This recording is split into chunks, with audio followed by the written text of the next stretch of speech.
The transport ship's doors opened with a soft hiss, and Daewon stepped onto the docking platform of Station Prometheus. His heart raced as he looked around at the massive space station that would be his home for the next 4 years. Beside him, pressing close to his leg, walked Hana. The German shepherd's ears were alert, swiveling to catch every new sound in this strange place. Daewon had dreamed of attending the Intergalactic Academy since he was 12 years old. Now at 19, that dream was real, but he had made one demand before accepting his spot. Hana had to come with him.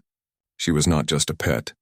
She was his registered support animal, his companion since he was 14, and the creature who had helped him through the darkest time of his life. The docking bay was crowded with students from dozens of worlds. Daewon saw tall, thin beings with gray skin and large eyes. He saw creatures covered in scales that shimmered under the station's lights. There were insect-like students with multiple arms, and others that seemed to float rather than walk. But as he moved through the crowd, he noticed something else. Everyone was staring at Hana.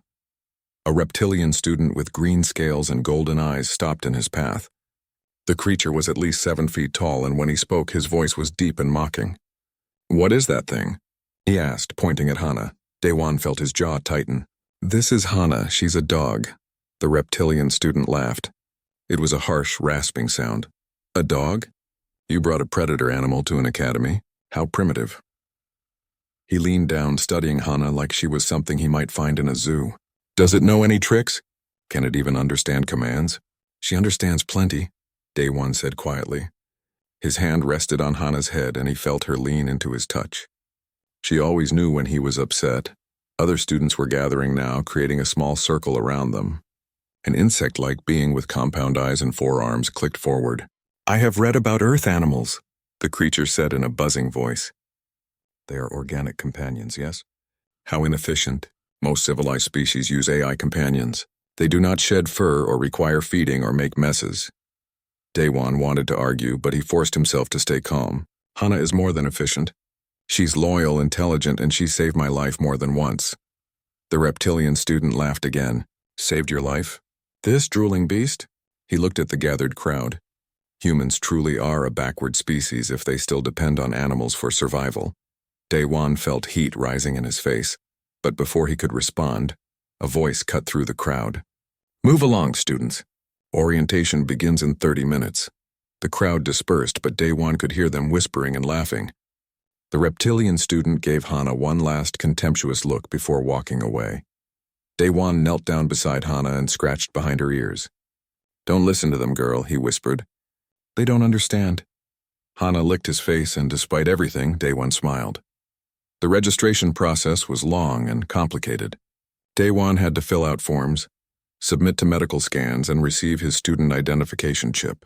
When he mentioned that Hana needed accommodation as a support animal, the administrator, a floating jellyfish-like being, looked confused. "Support animal?" the administrator asked. "We have medical AI and therapy programs. Why would you need an organic creature?" Daewon had prepared for this question. "Hana provides emotional support and stability. She's trained to help with anxiety and stress. Earth has used support animals for centuries." The administrator's tentacles waved in what might have been a shrug. "Very well. Earth customs must be respected per Academy policy. But understand that if your animal causes any disturbances, it will be confined to your quarters." "She won't cause problems," Daewon promised. His quarters were small but comfortable. A bed, a desk, a bathroom, and a food preparation unit. There was a window that showed the stars beyond the station. Hana immediately explored every corner, sniffing and investigating before returning to Daewon's side. Orientation was held in a massive auditorium that could hold thousands of students. Daewon took a seat near the back, with Hana lying at his feet. Almost immediately, he felt eyes on them. Students in nearby seats moved away, creating an empty space around him. He heard whispers. "Is that really an animal? How unsanitary." "I heard it's a predator species, dangerous." Daewon tried to ignore them, but it was hard. He had known that bringing Hana might attract attention, but he had not expected this level of hostility. The orientation speaker was an avian creature with blue and silver feathers and sharp, intelligent eyes. Professor Thane introduced himself as the head of the xenobiology department. His voice was crisp and clear. "Welcome to the Intergalactic Academy," Professor Thane said. You represent the brightest minds from across the galaxy. Here you will learn not just facts and skills, but understanding. You will learn to work with species different from your own. You will learn that intelligence comes in many forms. Day one felt a spark of hope. Maybe this would not be so bad after all. But then, as the presentation continued, a student raised their hand. It was the reptilian from the docking bay. "Professor Thane," he said loudly, "is it true that one of the students brought a primitive animal to the academy? Is that not a safety concern?" The auditorium went silent. Thousands of eyes turned toward the back, toward Day One and Hana. Professor Thane's gaze followed. "You must be referring to the Earth canine," Professor Thane said carefully. "The Academy has reviewed the situation and approved the accommodation. The animal is registered as a support companion and poses no threat." The reptilian student was not satisfied. "But Professor, surely bringing wild beasts into a learning environment is inappropriate. What message does it send about Earth's development level?" Murmurs of agreement rippled through the crowd. Daewon stood up. His legs felt shaky, but he forced himself to speak clearly. "Her name is Hana, not it or beast, and dogs are not wild. Humans and dogs have lived together for over 40,000 years. We evolved alongside each other. That bond is one of the oldest and strongest partnerships in Earth's history." The reptilian student smirked. 40,000 years and you still have not moved past animal dependency? That proves my point." "It proves," Daewon said, his voice steady now, "that some bonds are worth keeping. Not everything needs to be replaced by technology." Professor Thane raised a wing for silence. "This discussion is not appropriate for orientation. Student Daewon's accommodation has been approved. I expect all students to treat each other and their companions with respect. However," and here his eyes fixed on Daewon, "I will state clearly that any incident involving the canine will result in restriction of privileges. Am I understood?" "Yes, Professor," Daewon said quietly, sitting down. The rest of orientation passed in a blur. Daewon barely heard the information about class schedules and station rules. He was too aware of the stares and whispers around him. When it finally ended, he left quickly, Hana at his heels. But as he walked through the corridors back to his quarters, he heard footsteps behind him. He turned to see the insect-like student from earlier. "I am Cal, then," the creature buzzed. "I wish to apologize if my earlier comments offended you." Daewon relaxed slightly. "Thank you. I appreciate that. However," Cal then continued, "I am curious about your animal. May I touch it?" Before Daewon could respond, Cal then reached down with one of his forearms toward Hana's head. Hana, who had been trained to be gentle, nevertheless did not like being grabbed by strangers. She growled, a low warning sound, and stepped back. Cal then recoiled as if stung. "It tried to attack me." "She did not attack," Daewon said firmly. "She warned you. You should ask before touching someone else's companion." But Cal then was already backing away, his compound eyes wide. "Dangerous creature," he buzzed. "I will report this," and nothing happened. Daewon called after him, but Cal then was already hurrying away. That night, lying in his bed with Hana on the floor beside him, Daewon stared at the ceiling. His hand hung down, fingers buried in Hana's soft fur. "Maybe this was a mistake," he whispered. "Maybe I should send you home." Hana shifted, resting her chin on the edge of his bed. In the dim light, her dark eyes looked up at him with absolute trust and love. Daewon sighed. "But I can't do this without you." "I won't."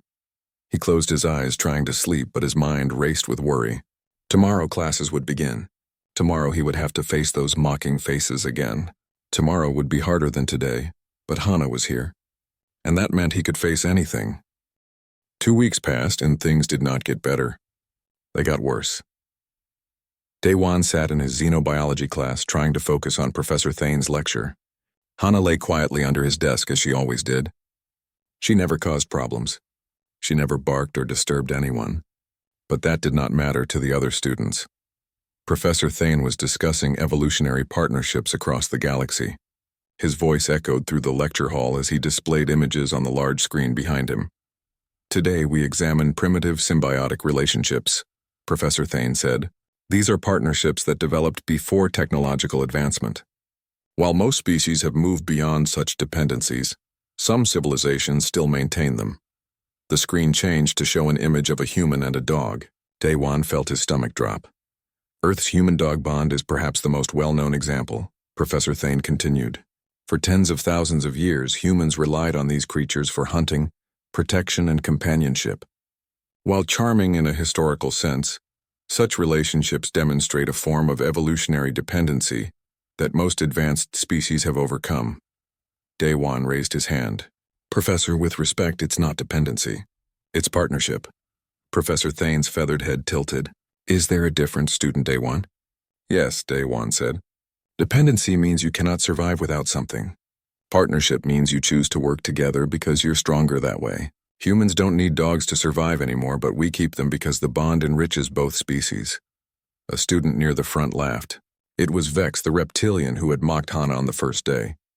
That sounds like dependency with extra steps, he said, and several students laughed with him. Professor Thane did not stop the laughter. He simply moved on to the next slide. After class, Daewon walked quickly toward the exit, but Vex blocked his path. Your animal is famous, you know, Vex said with a cruel smile. Very famous, Daewon felt a chill. What do you mean? Vex pulled out a data tablet and turned it toward Daewon. On the screen was a video. It showed Hana, but the footage had been edited to make her look aggressive and stupid. The video showed her barking, but someone had added sounds of snarling and growling that she had never made.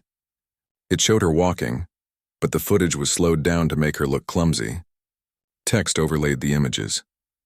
Earth's primitive predator versus civilized AI companions. The video had thousands of views. Daewon felt rage building in his chest. You made this? I contributed, Vex said proudly. It is trending across the station network. Everyone is talking about how backward Earth is. Daewon wanted to hit him. His fists clenched at his sides. But Hana pressed against his leg, grounding him. He took a deep breath. You are a coward, Daewon said quietly. You mock what you do not understand. Vex laughed. I understand perfectly. You cling to animals because your species is too weak to stand alone.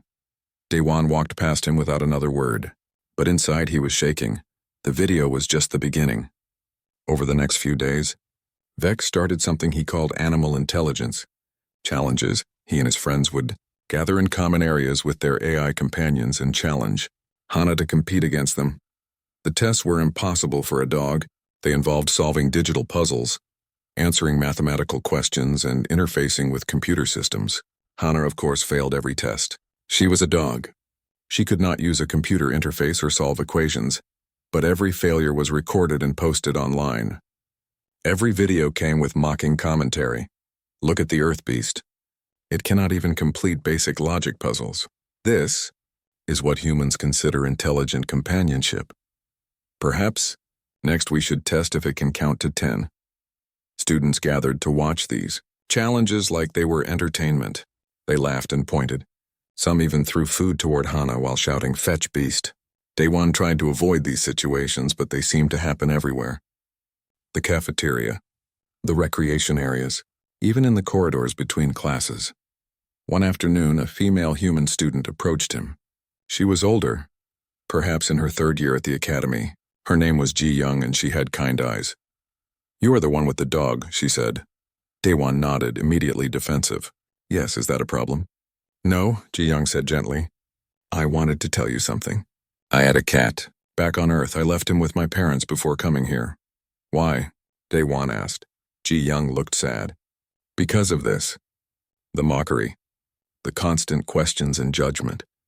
It was too hard. I could not focus on my studies because I was always defending him. So I sent him home. She paused. I regretted it every day since.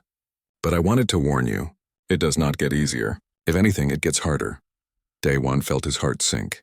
So you are saying I should send Hana away? I am saying you need to decide what you can handle, Ji Young said. No one should have to choose between their companion and their education. But this academy does not make it easy. That night, Daewon sat in his quarters and thought about Ji Young's words. Hana rested her head on his lap, looking up at him with trusting eyes. He scratched behind her ears, feeling the softness of her fur. What should I do, girl? He whispered. Hana simply watched him, her tail wagging slowly. The next incident happened in the cafeteria during lunch. Daewon was sitting alone as usual, eating his meal. Hana lay under the table, sleeping. She had been trained never to beg for food, and she followed that rule perfectly. But Vex and his friends had other ideas. They approached Daewon's table carrying trays of food. Without warning, Vex threw a piece of synthetic meat toward Hana while shouting, "Fetch, beast! Show us how smart you are." The meat hit Hana on the head. She woke with a start, confused and startled. The entire cafeteria erupted in laughter. Daewon stood up so fast his chair fell over. "Stop it!" he shouted. But Vex was not done. He threw another piece of food. "Come on, animal. This is what you are for, right? Entertainment and tricks?" Other students joined in. Soon food was flying from multiple tables. Hana tried to hide under her chair, pressing herself against Daewon's legs. She was shaking. Daewon felt something break inside him. He lunged toward Vex, but strong hands grabbed him from behind. It was Ji-young and another student holding him back. "Do not," Ji-young hissed in his ear. "That is what he wants. He wants you to attack so he can claim you and your dog are dangerous." Security arrived moments later. The cafeteria fell silent. A large armored being scanned the room with multiple eyes. "What is happening here?" the security officer demanded. Vex immediately pointed at Daewon. "The human was about to attack me. His animal was aggressive. We felt threatened." "That is a lie," Daewon shouted. "They were throwing food at my dog." The security officer looked around. Several students nodded in agreement with Vex. No one spoke up for Daewon. "Student Daewon," the security officer said, "this is a warning. Control your animal and your temper. Next incident, and there will be consequences." Daewon could not believe it. They started it, but the security officer was already walking away. That evening, Daewon filed a formal complaint with the academy administration. He wrote everything down: the video, the challenges, the cafeteria incident. He provided evidence where he could. 3 days later, he received a response. The message was short and bureaucratic. After review, the administration finds these incidents to be matters of cultural adjustment. Students from different worlds must learn to coexist.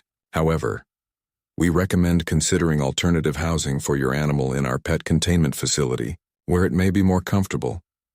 Daewon read the message 3 times, unable to believe what he was seeing. They were blaming him. They were suggesting he lock Hana away.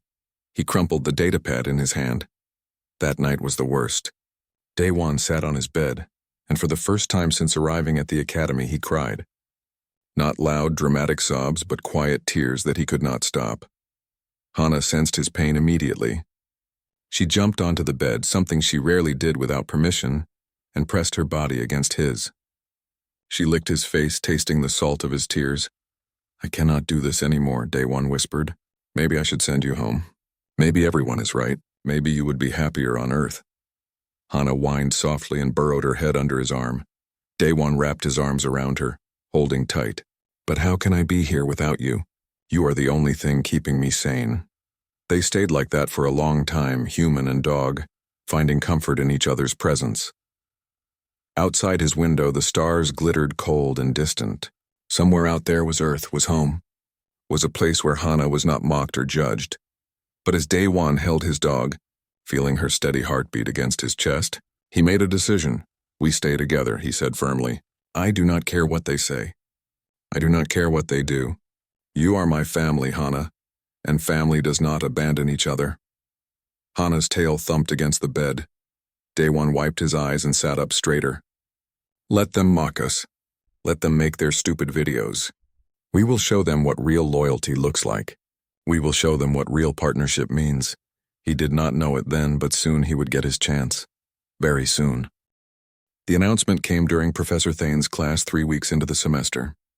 All first-year students would participate in a mandatory field expedition to Kepler Forum 42b, a wilderness planet used for survival training. The expedition would last 1 week, and students would be tested on their ability to navigate, survive, and work in teams. Daewon felt excitement mixed with dread. He loved the outdoors, and so did Hana, but the thought of spending a week with students who hated them was not appealing. After class, he approached Professor Thane. "Professor, will Hana be allowed on the expedition?" Professor Thane's feathers ruffled. "That is a complicated question, Student Daewon. The expedition is dangerous. I am not certain your animal is appropriate for such an environment." "She is more appropriate than you think," Daewon said. "Dogs are descended from wolves. They are built for wilderness survival. Hana has been camping with me many times on Earth. Professor Thane considered this. I will consult with Instructor Vormak, who leads the expedition. But understand that if she causes any problems, you both will be sent back to the station immediately. 2 days later, Daewon received permission. Hana could come, but with restrictions. She had to stay close to him at all times. She could not wander. Any sign of aggression, and they would both be removed. Daewon agreed to everything. The students were divided into teams of 4.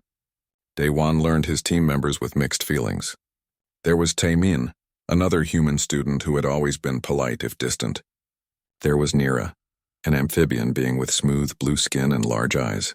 She had never mocked Hana, but she had never defended her either. And then there was Vex. Of course it was Vex. When the team assignments were announced, Vex laughed. Perfect. I get to spend a week watching the Earth Boy and his pet struggle to keep up. Taemin frowned. We are supposed to work together. I will work with the team, Vex said. But do not expect me to help the animal. The transport to Kepler 442b took 6 hours.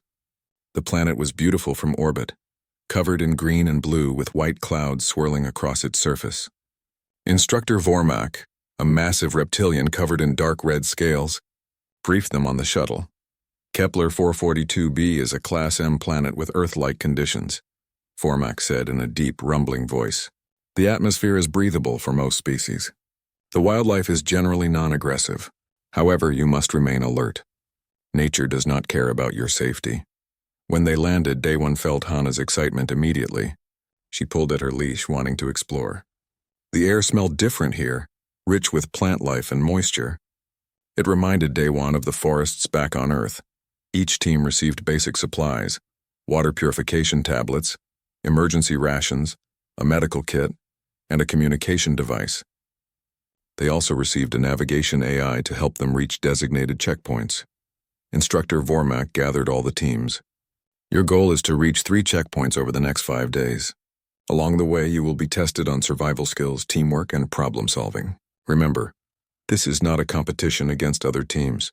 This is about learning to survive and work together. The teams dispersed in different directions.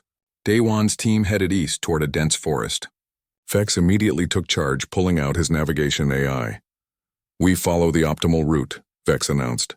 My AI has calculated the fastest path to all 3 checkpoints. Nira nodded in agreement. Taemin looked at Daewon, who just shrugged. What choice did they have? But almost immediately, Hana started acting strange. As they entered the forest, she kept pausing and sniffing the air. Her ears swiveled, catching sounds that the others could not hear.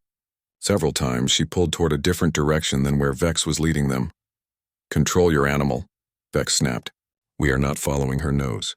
We are following the AI. Daewon gently pulled Hana back to his side. Sorry, girl, he whispered. We have to go this way. The first day passed without major incident. They reached the first checkpoint by evening and set up camp. Vex insisted on following his AI's recommendation for the campsite, even though Hana seemed uncomfortable with the location. She kept pacing and whining softly. What is wrong with it? Nira asked. I do not know, Daewon admitted. She is usually calm when we camp. Maybe she smells something we do not. Or maybe, Vex said, it is just a dumb animal that does not like being away from civilization. That night, Hana woke everyone with her barking. She stood at the edge of their camp, staring into the dark forest beyond their light. Vex threw a piece of equipment at her. Shut that beast up. Hana, quiet, Daewon commanded. Hana stopped barking but continued to growl low in her throat, her body tense. They all stared into the darkness but saw nothing. Their sensors showed no threats nearby. False alarm, Vex declared. Your animal is paranoid. But Daewon noticed that Taemin looked uncertain. Maybe we should move the camp, Taemin suggested quietly. And go where? Vex demanded. In the dark? Based on what, a dog's barking? No, we stay here. The sensors show nothing dangerous. They went back to sleep, but Daewon stayed awake longer, one hand on Hana's fur. She remained alert for another hour before finally settling down. The next morning, they found tracks near their camp. Large tracks with claw marks. Something had been watching them during the night. Nira's skin turned a paler shade of blue. What made those? They checked the planetary database. The tracks matched a native predator. But according to the information, these creatures avoided areas with multiple heat signatures. They should not have come so close to the camp. Strange, Taemin muttered. But we are safe now. Let us move on. On the second day, Hana's behavior became more insistent. During a navigation exercise, she repeatedly tried to lead them in a different direction. She pulled at her leash, whined, and even sat down at one point, refusing to move forward. Vex was furious. Your animal is sabotaging our mission. Make it obey, or I will file a complaint with Instructor Vormak. She is trying to tell us something, Day One said. Dogs have instincts about danger. Maybe we should listen. Listen to an animal over advanced AI. Vex laughed. You really are primitive. Nira looked between them. What if the human is right? What harm is there in trying a different path? The harm, Vex said coldly, is wasted time and energy. My AI has mapped the optimal route. That is what we follow. They followed Vex's route. Hana walked beside Daewon, her head low, her tail tucked. She looked miserable. I am sorry, girl, Daewon whispered. I know you are trying to help. That evening, they camped near a small stream. The water was clear and cold, perfect for refilling their supplies. But once again, Hana refused to settle. She paced around the campsite, occasionally stopping to stare into the forest. Her hackles raised along her spine. This is getting ridiculous, Vex said. The animal is stressed from being in the wilderness. Maybe it is not as suited for survival as you claimed. But Taemin was watching Hana carefully. I do not think she is stressed. I think she is alert. There is a difference. You are all being foolish, Vex said. The sensors show no threats. The AI confirms we are safe. What more do you need? Daewon sat beside Hana and scratched behind her ears. What do you sense, girl? What is out there? Hana licked his hand but did not stop scanning the tree line. That night, Daewon barely slept. He trusted Hana's instincts more than any AI. She had warned him about things before, back on Earth. A carbon monoxide leak in his apartment that he could not smell. A person following him home one night who meant him harm. Hana had never been wrong. Around midnight, Hana suddenly stood up, her entire body rigid. A low growl rumbled in her chest so deep that Daewon felt it more than heard it. She was staring at something in the darkness. Daewon sat up and activated his light. Guys, wake up! Taemin woke immediately. Nira stirred slowly. Vex groaned. What now? Hana senses something, Daewon said. They all looked into the forest. Their lights pushed back the darkness, but not far enough. The trees were thick here, creating deep shadows. I do not see anything, Nira whispered. Then they heard it, a sound like heavy breathing but deeper, almost like a growl but not quite. It was the sound of something large moving through the undergrowth. Vex checked his sensors. Nothing is showing up. Must be the wind. But the sound came again, closer this time. Hana's growl intensified. She positioned herself between the team and the darkness. That is not wind, Taemin said quietly. They sat in tense silence for what felt like hours. The sounds continued, circling their camp. Whatever was out there, it was intelligent enough to stay just beyond their light. As dawn finally broke, the sound stopped. They found more tracks around their camp. The same tracks from before, but this time there were many of them. A whole pack had been watching them. Nira's voice shook. Why did the sensors not detect them? I do not know, Taemin admitted. But Hana did. Vex said nothing. He simply stared at the tracks, his expression unreadable. They packed up quickly and continued toward the next checkpoint. But the atmosphere had changed. No one was joking anymore. No one was mocking Hana. And when Hana paused to sniff the air, her body tense with warning, even Vex did not complain. They just waited, listening, trusting that maybe, just maybe. The dog knew something they did not. The forest around them was beautiful, but suddenly felt much more dangerous. And they still had 3 more days before they could return to the station. The morning of the 3rd day started badly. Vex tried to use the communication device to contact Instructor Vormak, but it only produced static. He tried adjusting frequencies and checking connections, but nothing worked. The device is broken, Vex announced, his voice tight with frustration. Taemin examined it. Not broken, jammed. Something is interfering with the signal. That should not be possible, Nira said. These devices are military grade. Well, it is happening, Taemin said. We are cut off from base camp and all other teams. Daewon felt a chill run down his spine. Beside him, Hana pressed closer to his leg. Her behavior had been strange all morning, more alert than ever. "We need to reach the final checkpoint," Vex said. "Once we are there, we can signal for pickup." "Or we turn back," Nira suggested. "Return to the second checkpoint and wait for help." "That shows weakness," Vex snapped. "We complete the mission." They argued for several minutes before agreeing to push forward. They needed to cross a ravine to reach the third checkpoint. According to the navigation AI, there was a natural bridge about 2 kilometers ahead. Hana did not want to go. She kept stopping, her nose working the air, her ears flat against her head. Every muscle in her body was tense. "What is wrong with her?" Nira asked quietly. "She knows something we do not," Daewon said. "She's been trying to tell us for days." Vex overheard this. "If she knows so much, why does she not just tell us?" "Because she is a dog," Daewon said, his patience wearing thin. "She cannot speak our languages, but she can sense things we cannot.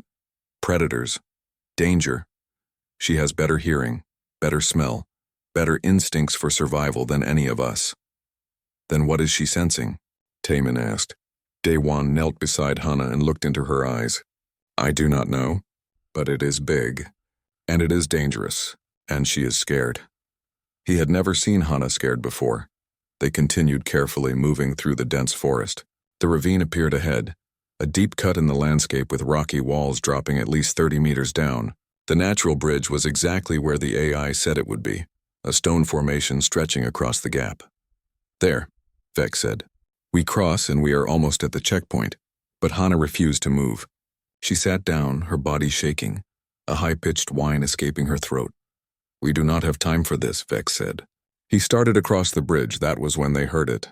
A roar that shook the air itself, so deep and powerful that Daewon felt it in his chest. It was not like anything he had ever heard before.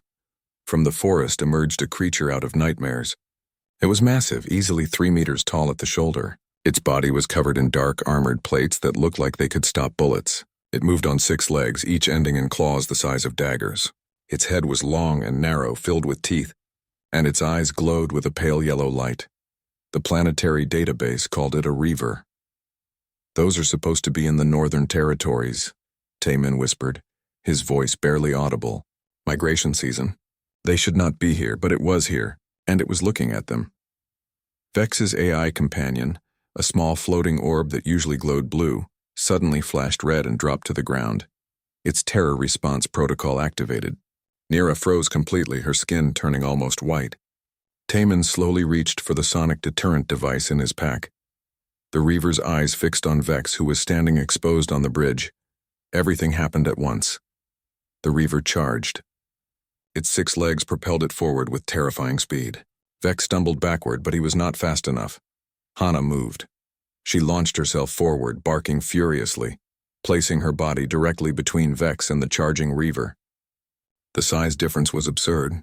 Hana weighed maybe 35 kilograms. The Reaver weighed easily 2,000 kilograms. But Hana did not hesitate. "Hana, no!" Daewon screamed. The Reaver tried to snap at Vex, but Hana bit its front leg, her teeth finding a gap in the armor plating. The Reaver roared and turned its attention to this small, furious creature attacking it. Hana dodged as the massive jaws came down where she had been standing. She moved like liquid, like something wild and ancient. She darted in, bit at another leg, and danced away before the Reaver could retaliate. "Get off the bridge," Taemin shouted at Vex, who had fallen to his knees in shock. Hana barked again, drawing the Reaver's attention. She was using tactics as old as wolves hunting prey. Feint dodge, bite, retreat. Never stay still. Never give the larger predator a target. But she was alone, and the Reaver was so much bigger. "We have to help her," Daewon shouted. He started forward, but Taemin grabbed his arm. "Wait, I need a clear shot with the deterrent." The Reaver swiped with one massive paw. Hana tried to dodge, but she was not quite fast enough. The claws caught her shoulder, tearing through fur and flesh. Hana yelped in pain but did not retreat. She could not. Vex was still on the bridge behind her, frozen in fear. Blood ran down Hana's leg, dark against her fur. But she planted herself, lowered her head, and growled a challenge at the massive predator. The Reaver charged again. This time it was faster, angrier. Its jaws opened impossibly wide. Hana jumped aside, but one of the Reaver's legs caught her in the ribs. There was a horrible cracking sound. Hana flew through the air and hit the ground hard. "No!"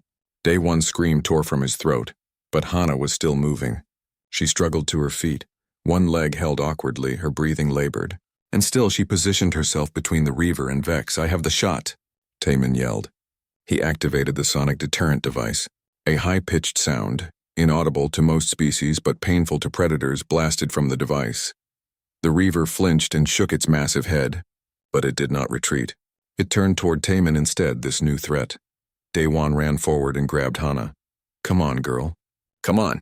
Hana tried to walk but stumbled. Her injured leg could not support her weight. The Reaver was advancing on Taman now, who kept firing the deterrent but was backing up rapidly. Nira remained frozen, unable to move or help. Vex finally found his courage. He scrambled off the bridge and grabbed a large rock. "Hey!" he shouted, his voice cracking. "Over here." He threw the rock at the Reaver. It bounced off the armored plating harmlessly, but it got the creature's attention. The Reaver turned back toward the bridge, toward Vex. Its eyes narrowed and it began to advance. "Vex, run!" Nira finally found her voice. But Vex had twisted his ankle when he fell. He tried to run but collapsed immediately, crying out in pain. The Reaver was meters away. Its jaws opened, and then Hana was there again. Despite her injuries, despite the broken rib and the bleeding shoulder, despite the fact that she could barely stand, Hana limped forward and threw herself at the Reaver once more. She bit at its face, at its eyes, anything to draw attention away from Vex. The Reaver reared back, trying to shake off this persistent small creature. Hana held on with her jaws even as the Reaver thrashed. Taman got closer and fired the deterrent again, this time at maximum power. The sound must have been agonizing for the Reaver. Combined with Hana's attack on its sensitive face, it was too much. The Reaver finally retreated, backing away from this group that refused to be easy prey. It roared once more, a sound of frustration and pain before disappearing into the forest. Silence fell over the ravine. Daewon ran to Hana. She had collapsed again, her breathing rapid and shallow. Blood matted her fur. Her eyes were glazed with pain. "Hana, stay with me," Daewon said, his hands shaking as he examined her injuries. The shoulder wound was deep. The broken rib made her breathing difficult. She had pushed herself far beyond what she should have been able to do. Taman dropped to his knees beside them, pulling out the medical kit. "We need to stop the bleeding." Nira finally moved, her shock breaking. She came over and helped apply pressure to Hana's wound. Vex sat on the ground, staring at the dog who had saved his life. His face was pale, his hands trembling. "She came back for me," he whispered. "I have done nothing but mock her. I called her worthless.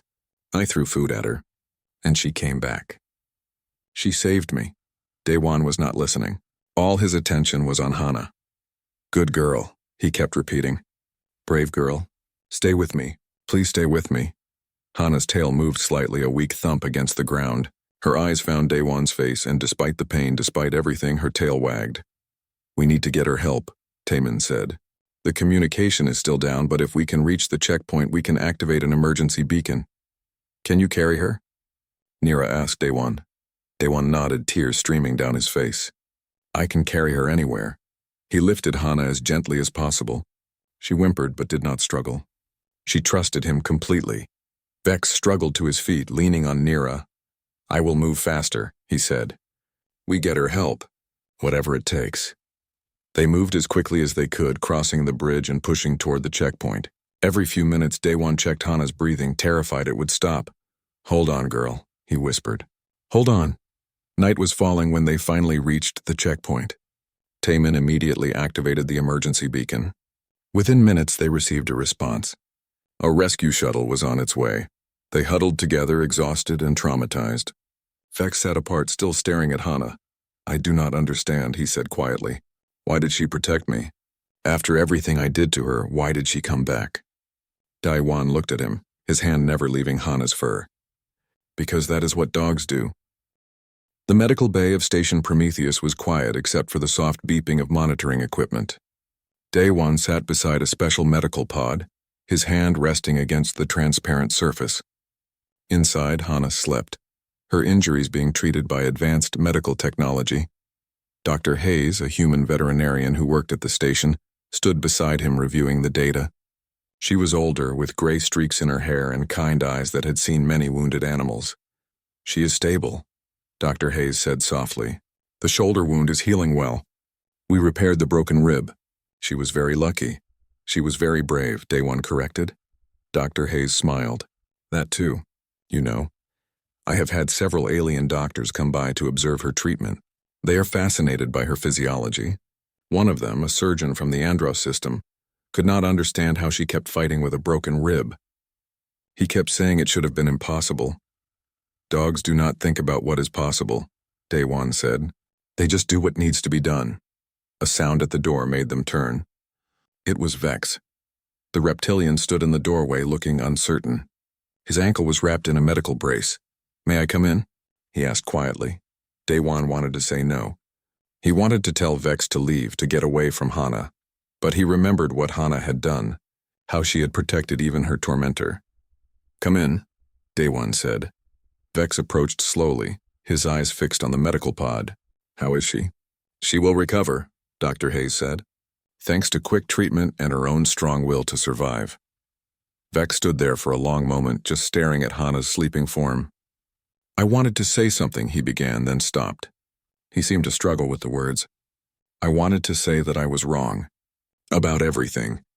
About her. About Earth animals. About you. Day-One said nothing, waiting. She saved my life, Vex continued, his voice breaking slightly. I spent weeks making her life miserable. I mocked her. I threw food at her. I made videos laughing at her. And when a Reaver was about to kill me, she came back.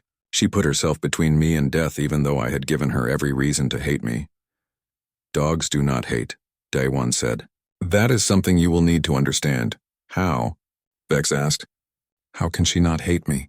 Because she does not think like you do, Day-One explained. She does not hold grudges. She does not seek revenge. She saw someone in danger, someone in her pack, and she protected them. That is what dogs do. It is who they are. Vex was silent for a moment.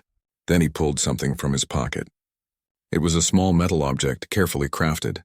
I made this, he said. I am not good with apologies. Words feel inadequate, so I made something instead. He held it out to Day-One. It was a medal, beautifully designed. In the center was an image of a dog, and around the edge were words in multiple galactic languages. Day-One read them. Hana Guardian. It is not enough, Vex said. Nothing I do will be enough. But I wanted you to know that I understand now. And I am sorry. Day-One took the medal, feeling the weight of it. Thank you, he said simply. After Vex left, Dr. Hayes smiled. That is quite something. Vex is known for his pride. An apology from him is rare. Hana changed him, Day-One said. She changed all of them, and it was true. Over the next few days, as news of the Reaver attack spread across the station, everything shifted. The student who had edited the mocking video posted a formal apology and deleted all his content. Students who had thrown food at Hana came forward with flowers and gifts. The cafeteria where the incident had happened put up a sign. Respect all beings. Taemin visited every day, bringing updates from class and news from around the station. You are famous now, he told Day-One. The whole station is talking about Hana. Some students are even asking if they can meet her when she recovers. What changed? Day-One asked. Why do they care now? Because they saw what real courage looks like, Taemin said. They saw what loyalty means. All their AI companions shut down when the Reaver appeared. Their technology failed them. But Hana did not fail. She did not calculate odds or assess danger levels. She just acted without hesitation, without doubt. On the 5th day, Hana woke up.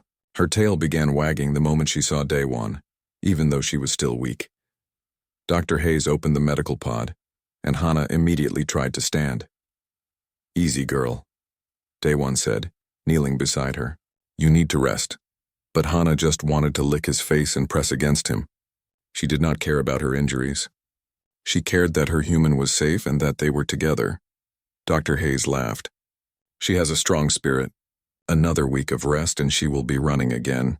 That afternoon, Nira came to visit. The amphibian student looked nervous.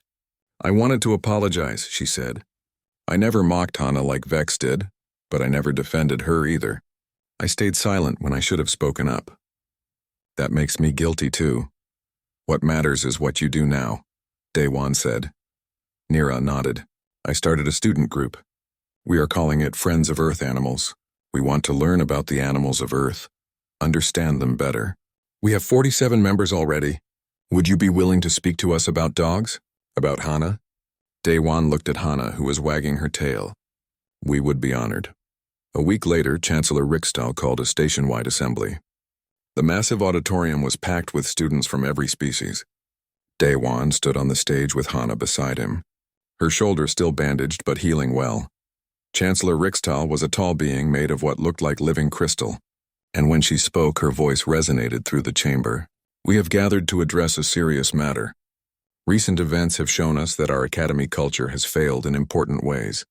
We allowed mockery where we should have encouraged curiosity. We allowed dismissal where we should have fostered understanding. The Chancellor's crystalline form seemed to pulse with light. A student and her companion faced danger because we, as an institution, did not take their warning seriously. A young dog named Hana demonstrated courage that many trained warriors would envy. She showed us that intelligence is not measured only by processing power or technological integration. It is measured by loyalty, by instinct, by the willingness to protect others at cost to yourself. The auditorium was completely silent. Going forward, Chancellor Rickstow continued, all faculty will undergo training on Earth animals and cultural sensitivity. Our xenobiology curriculum will be revised to properly represent the sophistication of organic partnerships, and any student found engaging in harassment based on species or companion type will face immediate disciplinary action. After the assembly, Professor Thane approached Daewon. The avian instructor's feathers were ruffled in what Daewon had learned was a sign of embarrassment. Student Daewon, Professor Thane said, I owe you and Hana an apology. I allowed my own biases to color my teaching. I dismissed the value of Earth animals because I did not understand them. That was wrong. I hope you will allow me to make amends. How? Daewon asked. I would like to revise my xenobiology class, Professor Thane said. I want to include a proper unit on Earth's domestication history, on animal intelligence, on the human-dog bond. But I need your help to do it right. Would you be willing to assist me? Daewon looked down at Hana, who looked back at him with trusting eyes. Yes, he said. We will help. Classes resumed the following week. When Daewon walked into his first lecture, he braced himself for the usual empty seats around him. But instead, students smiled and waved. Someone had saved him a seat near the front. As he sat down, Hana beside him, several students asked if they could pet her. Is it okay? A young insectoid asked nervously. I have never touched an Earth animal before. Just let her smell your hand first, Daewon instructed. And be gentle. The student extended one limb slowly. Hana sniffed it, then licked it. Her tail wagged. The student made a sound of delight. She is so soft and warm. I had no idea. Other students gathered around, all wanting to meet Hana properly. She sat patiently, accepting their attention with her usual gentle nature. This was what she was meant for, Daewon realized. Not just to protect, but to bridge gaps, to teach understanding through simple presence. Professor Thane began his lecture. Today we start a new unit on organic partnerships across the galaxy. Let us begin with the most successful partnership in Earth's history, humans and dogs. Student Daewon, would you and Hana join me at the front? Daewon walked to the front of the lecture hall, Hana at his side. The metal Vex had made hung from her collar now, glinting in the light. Tell us, Student Daewon, Professor Thane said. When did humans first bond with dogs? Daewon smiled. The bond began over 40,000 years ago. Before we had cities or agriculture or advanced tools, we had dogs. We hunted together. We survived together. We evolved together. The relationship changed both species. Dogs became more social, more attuned to human emotions and communication. Humans became better hunters, better protectors of our families and communities. He knelt beside Hana, his hand on her head. People sometimes ask what dogs give us that technology cannot. The answer is complicated but also simple. Dogs give us unconditional love. They give us loyalty that does not depend on what we can do for them. They give us companionship that does not judge or calculate. When I am sad, Hana knows. When I am in danger, she protects me. When I am happy, she celebrates with me. That is not dependency. That is partnership. That is family.